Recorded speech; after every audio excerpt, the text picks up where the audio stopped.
Howdy ladies and gentlemen, today's video will be covering the controversy behind the tomato some 200 plus years ago. Bum.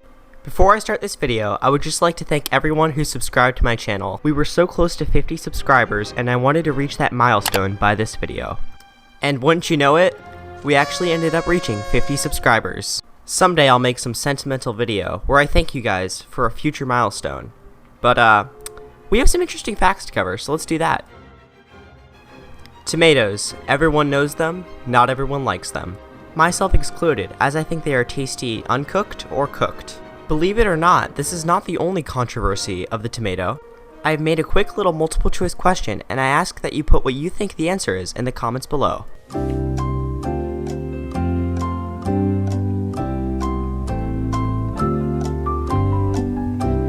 Has everyone typed their answers? Alright, time for the answer. The tomato is a, drumroll please,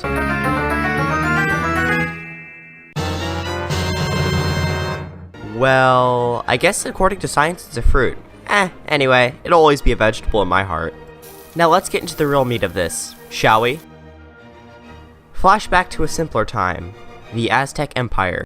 Tomatoes went under the name tomatl, which literally translated to the swelling fruit, and they were used in all sorts of Aztec dishes.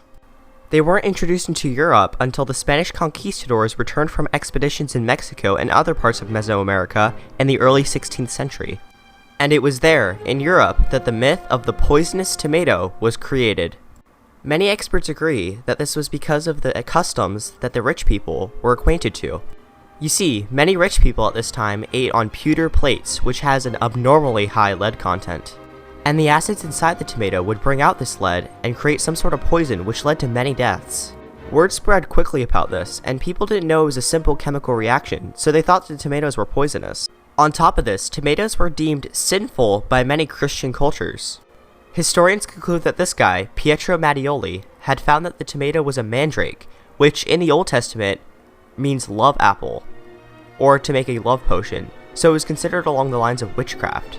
So everything was stacked up against this poor fruit, and the myths around it weren't disproven until the year 1820, in Salem, New Jersey, and yes, this picture was definitely taken in the year 1820. It wasn't until this guy, Robert Gibbon Johnson, had disproven of this, when he had eaten a basket full of these, and survived when everyone in the crowd had thought he would die. Well, that just about does it. If you like this video, make sure to subscribe for more fascinating factoids. Bye.